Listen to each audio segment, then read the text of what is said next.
And then he said he needed more rubbing alcohol. What for? Well, he said we needed it. And? And he left. When? Today. Wait, you said on the phone he was missing. Yes, his mind. What? Oh, I don't know. Everybody panics. I don't. Really?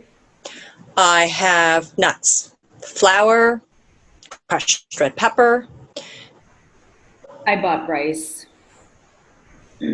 With your condition? Well, desperate times.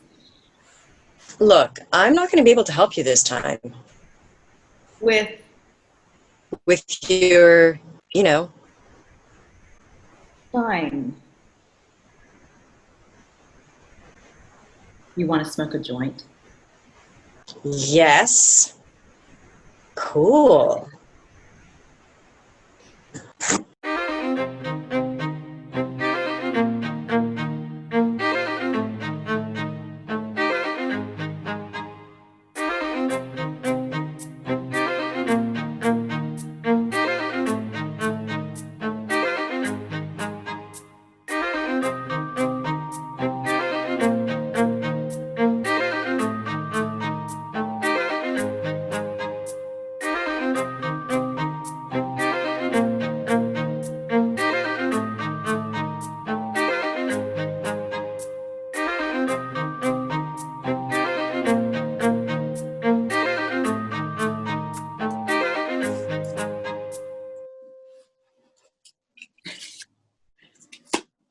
Where did you get it?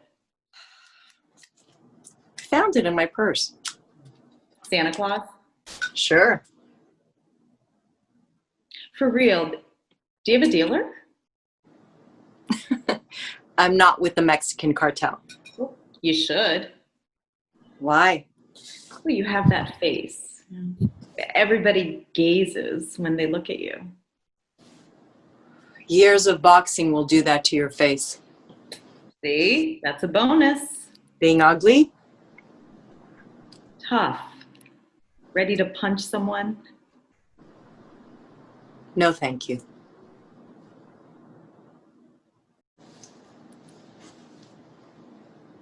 Is this how I'm supposed to feel? What do you feel? Nothing. Huh. I thought I'd be high in seconds. Wait a little. How long? Well, it's not timed. It isn't? For some, they don't feel a thing. Maybe that's because I've been monogamous. For those who have not sinned, it makes them join a monastery. Really? Mm-hmm. Of course, it's the next level of chastity.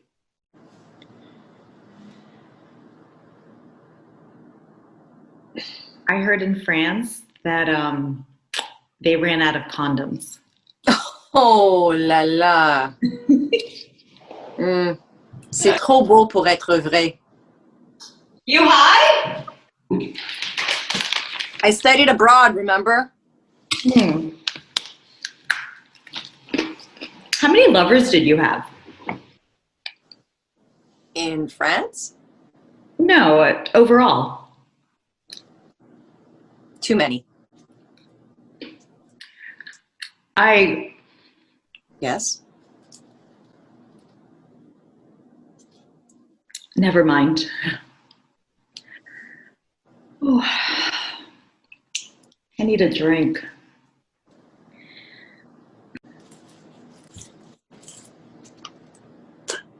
Listen, what if he never comes back? My husband? Yes, that one. So? Will you be happy? I never thought of that. Think now. Why? The world is ending. No, it's not. Yes, it is. No. Look, he's not coming back. Is he dead? Maybe. How'd he die? A bus ran over him. Okay, will I be able to identify his body? He was cut in pieces. Oh, too gruesome. It flex your mind to its deepest grotesque levels. And? And then you'll realize you're not afraid anymore. But reality differs from imagination. Does it really, though? Yes.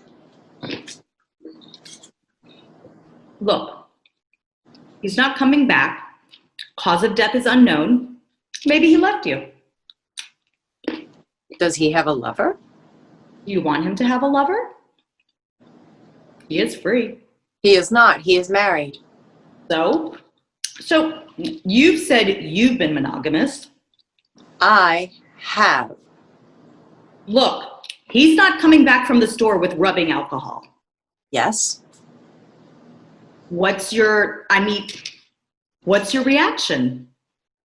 He's late. Or The store ran out of rubbing alcohol, so he went someplace else.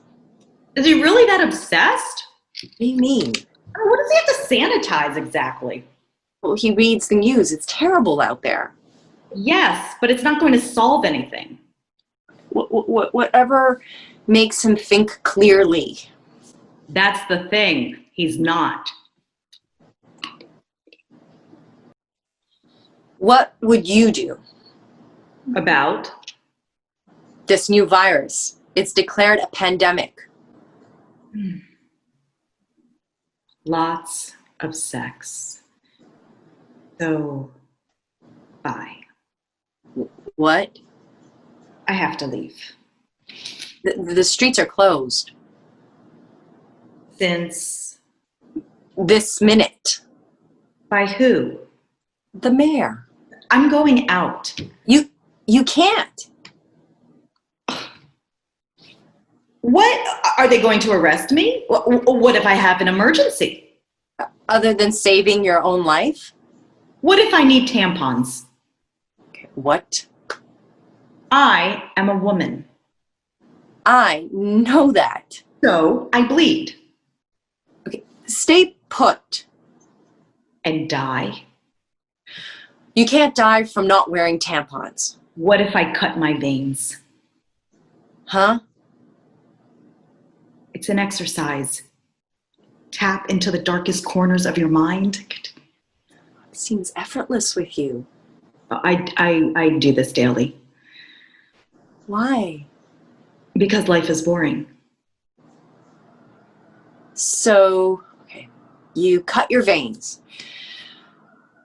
Yes, my lover is gay. That's why? Isn't that a good reason? Maybe. No. He decided my vagina was not good enough for him. Or? No, he decided that. Now he wants something else. And you cut your veins to show him? No. I want to die. That's too dark. Do you think the police will let me stay indoors to bleed out?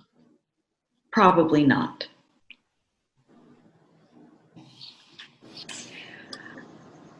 If he comes back, will you be happy? Relieved. Will you still want him?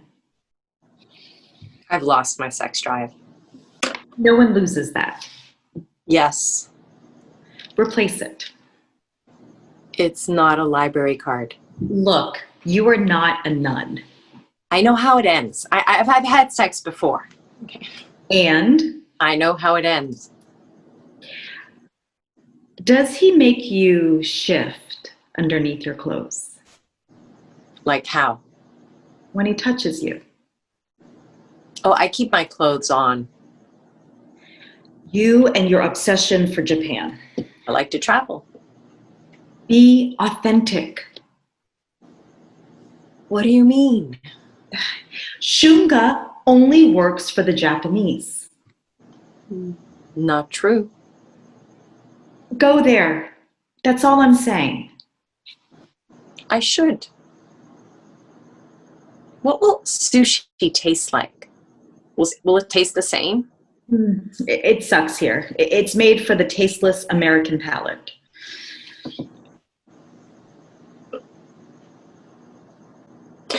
I want to go when the cherry trees are in blossom. Fine, fine. But answer my question. Which one? If you will be happy seeing him return home.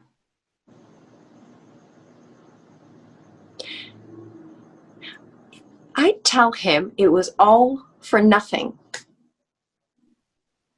What? He went through all this trouble, and they just announced on TV that only a certain part of the population gets it. Which one? Women. You're still playing the game, right? Are you scared? Nope. Just intrigued. Maybe I needed to push myself to fall into the abyss of my brain. Ancora imparo. What does that mean? I'm still learning. Michelangelo said it in his 80s. I'm only in my 40s. Lots to learn. Unlearn.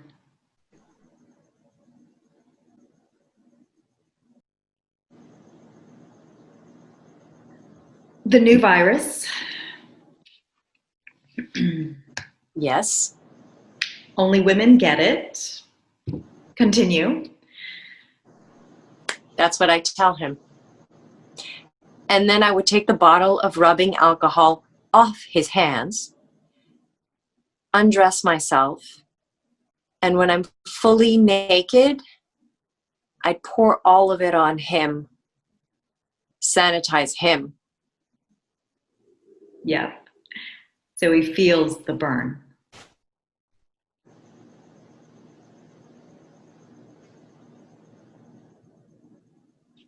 Maybe he's not coming back.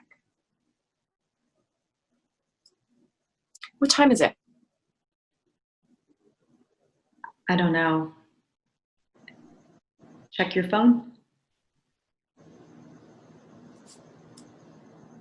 Oh, my battery's out. Oh well. I'm hungry. Me too. A bit. Something light. Let's have a fondue night. You have cheese? Chocolate fondue.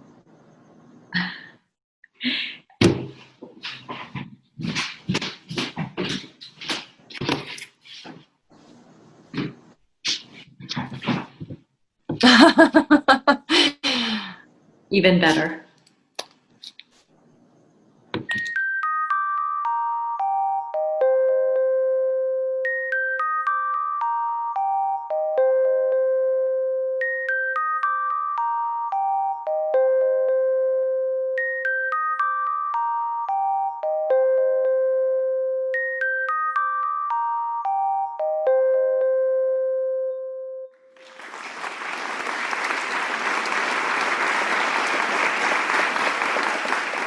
Hi, everyone. My name is Nicole Biancasino.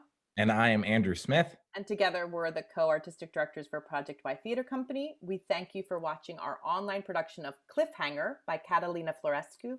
And we are happy now to host a short talk back with the playwright and with Hilary Ward, the director, and tonight's live audience in the Zoom room. So welcome to everybody here.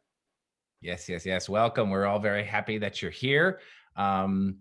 I guess I will kick this off with a question for Catalina. This play was written specifically off of a prompt about plays written to be performed on Zoom. And certainly working on Zoom is different than working in person. So I guess my question is, were there any elements of creating this play that really surprised you in working on Zoom that was really exciting to you?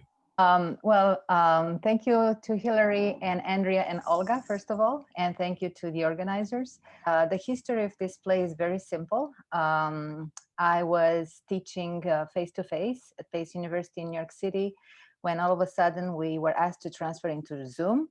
And I thought, what was that? And the first reaction was to write something because I couldn't find my words either in my native language, Romanian, or in my English.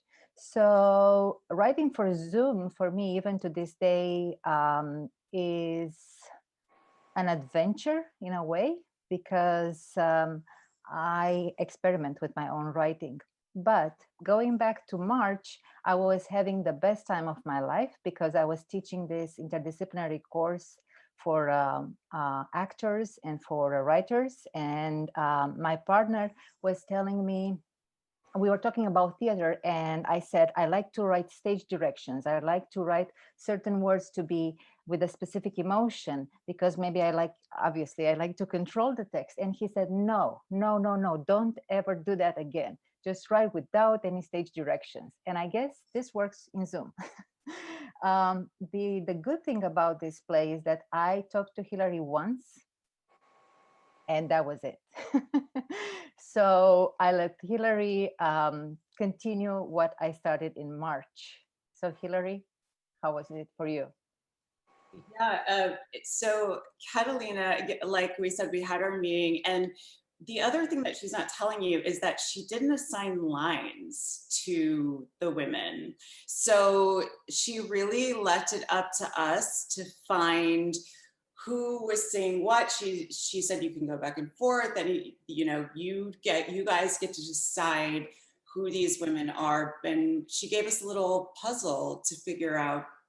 And she said to us also, English isn't my first language, so if there's anything that's not coming off the tongue or that you want to shift, let me know. And I really, really resisted that, because I loved that it was where I think a lot of the plays that I've been seeing over Zoom have been about how do we get together.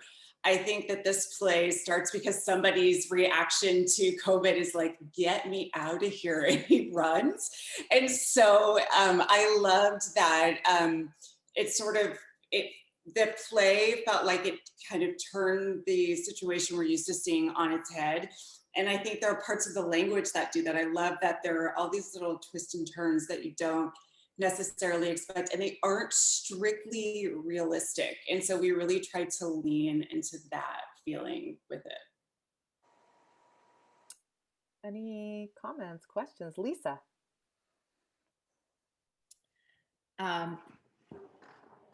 So something that has struck me with these, and what you said, Hilary, about it wasn't necessarily realistic, is that I was thinking how we've been watching a lot of theater performance on Zoom, trying to make it work in this format. And so there's something really refreshing about seeing something that is made to live in this. And what each piece has allowed me to do is go, oh, this is an ordinary event, but something extraordinary is happening. And it's definitely because of this virus, but also the moments that are extraordinary in our lives that perhaps we overlook or we forget. And I was just thinking about how all of a sudden she has these imaginings of her husband, and the two of them go down this road.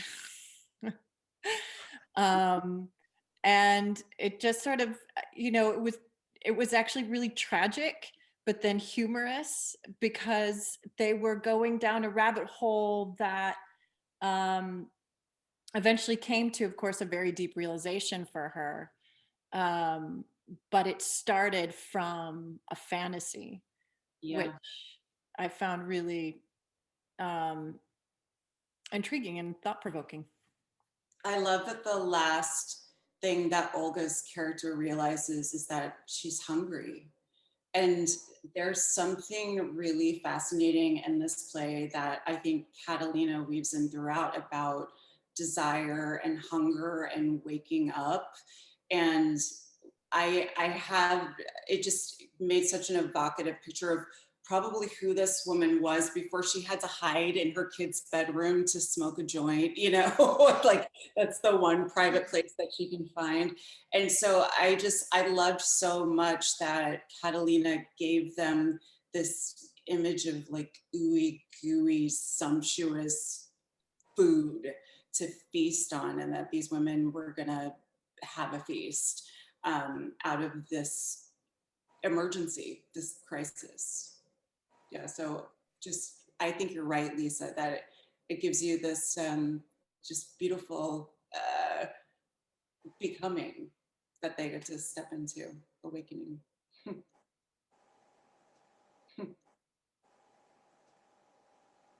Leah? Yeah, this is something I was really struck by in this piece, because I've been thinking a lot about like the rules of Zoom theater, and most of the Zoom theater I've seen, it has been like pretty realistic and pretty like real time, like two people in squares next to each other. And so I found it really, really fascinating to see an example of something that didn't feel exactly like that, and that feels like it like breaks some of those rules in certain ways. And I was curious for both of you, because I don't know how much of this was directorial versus like what was in the text, but about the decisions to do things like speed it up at certain points, or like to have one pace rather than two at certain point, or just those decisions to sort of like break the Zoom theater rules, and how that was working for you guys in your minds, because I think we're all trying to figure out like what are those rules, and then like how and when do we break them. Yeah, Catalina, I mean, I'm curious what you think, because again, she didn't write those in the text. And I did a very straight Zoom side by side when we were recording. And I was finding as we were going through it that I just started having the idea of like, what if I mess with this a little bit? What does it do for kind of where these women are emotionally? So I'm curious what Catalina's experience of it is, because it wasn't something that I set out to do till I really got into putting it together. Well, I guess it started with just one line. We don't have sanitizers. And from that, my imagination took me to places I did not anticipate. I grew up with falling in love with absurd theater, Ionesco being obviously, and Beckett, the other one. And this was the simplest play that I wrote, very organic. Maybe the two women are actually just the same woman facing herself in the mirror, because there is this absurd exercise to push herself to the darkest corner of her mind, because we initially was in March, now we are in October, like so many of you guys said, but in the beginning we didn't know anything, and it felt that this woman would discover things about herself maybe she was afraid to face. And if there is something I have learned during these terrifying months, especially not being able to travel back to my family in Romania over the summer, is my relationship with time, first of all, and my relationship with what I want to do next, because I have become even more critical than I used to be. So this woman discovers something about herself, things that maybe she accepted previously in her life, but they are just not there. She should be alive after this moment. Yeah, and I just wanted to lean into, like, there is a camera in our faces, so my instinct was to lean into that and use it and manipulate this little box and figure out how I could mix it up a little bit and achieve things that are hard in Zoom, where we would have cutoffs, we'd have lights, we'd have curtains, we'd have the ability to do, quick set changes, all those kinds of things that we don't have in the box. So let's see what we can do with the phone. During watching the play, I think you did switch some of the lines, which was interesting, compared to what originally I had in mind. So it was very refreshing for me to discover that who's saying what now. So thank you. Yeah, Paul Belton. Yeah, sort of a structural question about Zoom. As a beginner looking at it, and maybe you've solved these issues, but to me, it looked like with Zoom, one of the issues is to avoid what you're watching to be sort of a documentary. you want it to be the richness of a three-dimensional play. I don't know if that's possible, but can you do for instance, a Virginia Woolf having Richard Burton and Elizabeth Taylor moving around, well, and Elizabeth Taylor being in one screen and Richard Burton being in the other, and ultimately affect that to do something similar to a play? Is that possible? Or is the Zoom structure totally alien to that?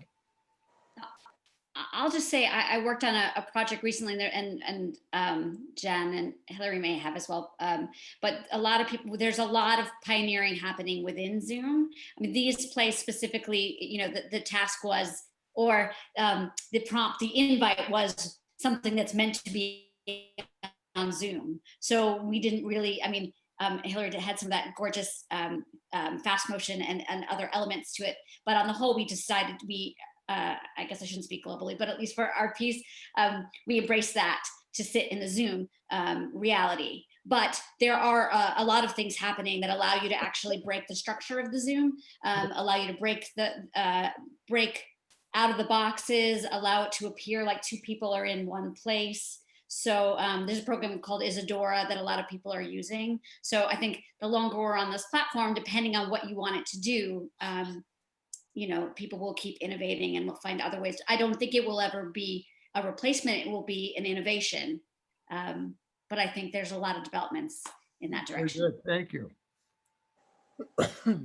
And I think because of these developments, when things quote unquote return to normal, there probably, obviously we will be getting back to in person, but I don't think we're ever going to go back. There have been too many gains, too many things unearthed, too many stones turned over to really go back without being changed by all what this has, how this has changed our art.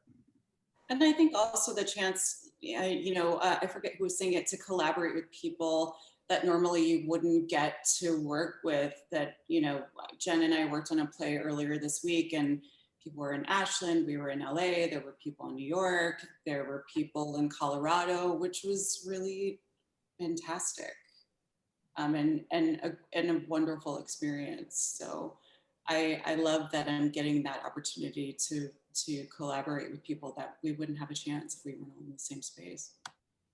Just a tiny little small thing that I just wanted to say. I think one of the wonderful things about Zoom plays and theater in general, occupying this space that TV and film will never have, is you don't have a producer cutting your lines.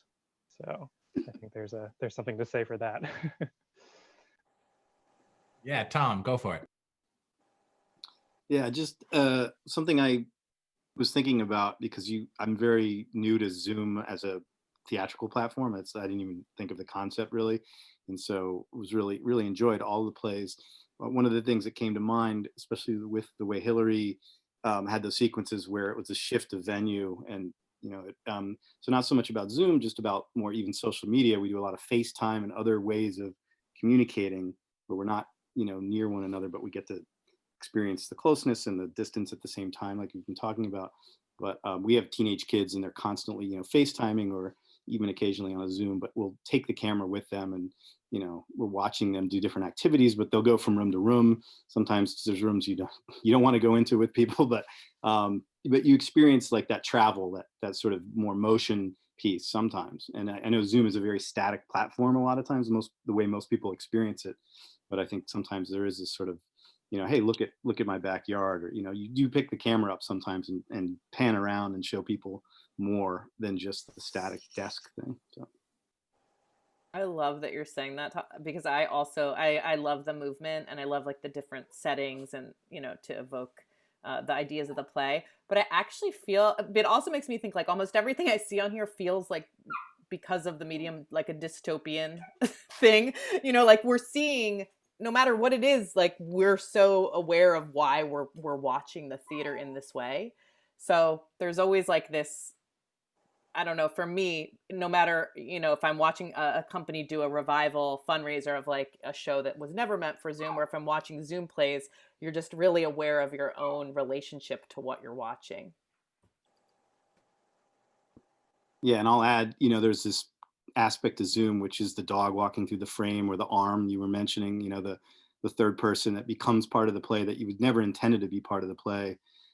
and is just the things, the noises that happen, all the other things that you can't control, which in some ways, if you're crafting something, you know, it's hard to, I guess if you can leave it open in some sense to be organic a little bit, to allow for things to happen that inform part of the play that you can even react to perhaps in an authentic way, might be interesting. Awesome way to end this. Thanks so much for your work. And thank you so much for those watching on YouTube. If you want to see the other Zoom plays, check them out on our YouTube channel or on projectytheater.org. Thanks. Thanks for making it.